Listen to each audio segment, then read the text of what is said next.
Oui, mais là, c'était clair. Ah, mais là, on a bien expliqué quand même. Oui, oui, mais c'est bien, je dis pas que c'est pas bien, je dis, je m'inquiète. Oui. Ça va, Elisabeth? Oui, moi ça m'intéresse. On vient de reprendre. On est à l'antenne. On est à l'antenne, là.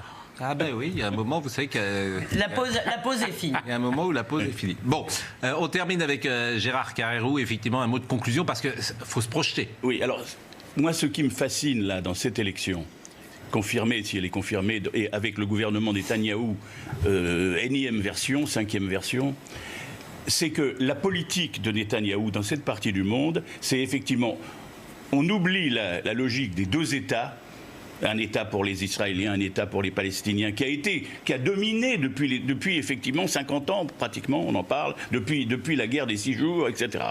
Aujourd'hui, on est dans la logique, avec Netanyahou, dans la logique d'un seul État. Je veux dire par là, vous avez quand même vu qu'il y a quelques semaines, il y a eu cette extraordinaire décision d'annexion du Golan, le plateau du Golan, avec l'accord des États-Unis. Trump a trouvé ça très bien. Après le transfèrement, effectivement, de l'ambassade américaine à Jérusalem, maintenant l'annexion du plateau du Golan. Et maintenant... Personne n'en parle. Et alors, l'annexion du Golan. Pour moi, pour ceux qui ont vécu depuis 50 ans, c'était extraordinaire comme événement. Pratiquement, il y a eu une petite réunion à l'ONU qui a débouché pour l'instant sur rien. Et quelle est l'étape suivante? L'annexion de la Cisjordanie. Oui. C'est-à-dire qu'a promis Netanyahou. Le plan Netanyahou, si. c'est d'annexer. C'est très important quand même. D'annexer en prenant par tranche, probablement, une première partie, une deuxième partie, et en laissant Gaza. En fait, vous me posez la question, et Gérard Leclerc avait raison de poser la question dès le début, que vont devenir les Palestiniens? Eh bien, les Palestiniens, on va leur laisser, dans cette logique de Netanyahou, on va leur laisser deux possibilités. Ou l'assimilation, enfin, je veux dire, ou la vassalisation dans l'État Netanyahou, pour ceux qui sont en Cisjordanie, et les autres, ils seront à Gaza. Et Gaza, c'est une sorte de quasi-prison où seront à ciel ouvert, où seront cantonnés tous ceux qui refusent la domination israélienne. Et c'est ça qui est tragique. Ça m'ennuie de laisser finir quand même. Elisabeth Lévy. Je suis pas du tout d'accord avec votre vision, même si je ne suis pas d'accord, je le répète.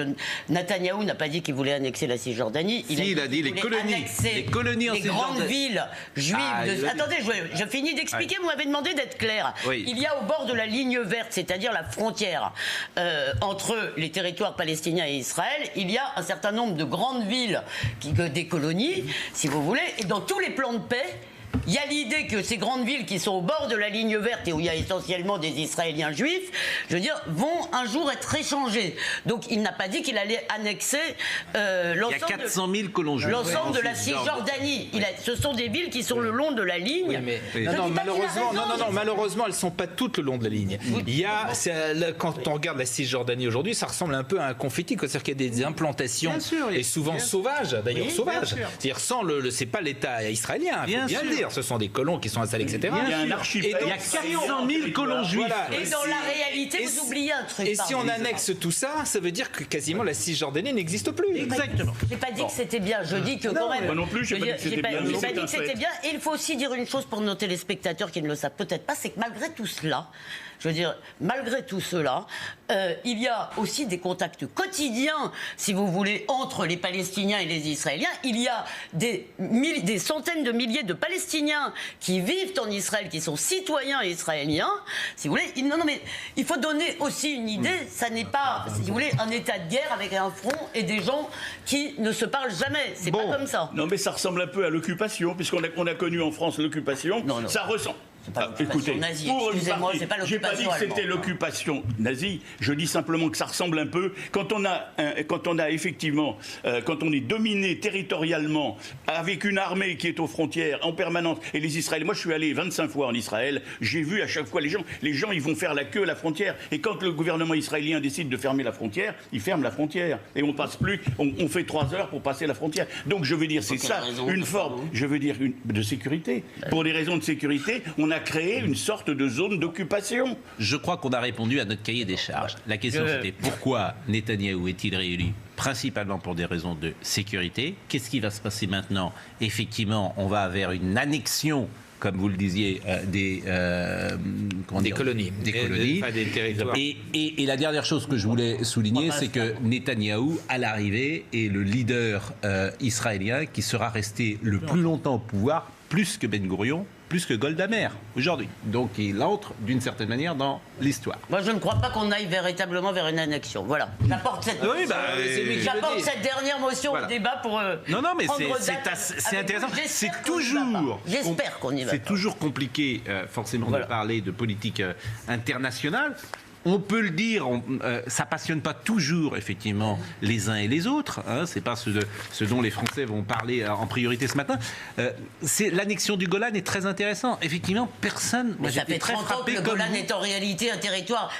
Là, pour le coup, ça fait 30 ans que le Golan, il y a des colons israéliens. Ça fait 30 ans que l'armée israélienne, pour le coup, le contrôle. Donc l'annexion est symboliquement, si vous voulez, ou la validation par l'Amérique de l'annexion. Voilà, c'était ça qui était intéressant. Symboliquement. Mais quand on dit que ça va tout changer, c'est faux. Et moi, j'aimerais aussi, quand on parle de l'étranger, j'aimerais beaucoup qu'on ait des images de l'Algérie. Non, je fais remarquer que nous n'avons aucune image de l'Algérie, car il est très difficile pour les journalistes non algériens aujourd'hui d'obtenir un visa. Et ce qui s'y passe est aussi fondamental et aussi très important pour notre pays. Voilà. Mais c'est pour ça qu'on a... Je ne suis pas sûr que les téléspectateurs soient aussi indifférents qu'on le dit à ce débat, dans la mesure où le commun des citoyens français, dans lequel je me mets sur ce plan-là, sent bien qu'il y a une incidence directe de tout ce qui se passe là-bas sur notre vie française. Je suis d'accord, c'est pourquoi le pari que nous avons fait ce matin, c'est d'en parler avec la plus grande pédagogie possible. Bon, autre sujet infiniment plus léger, c'est le Grand Prix de l'humour politique. Vous y étiez hier soir ?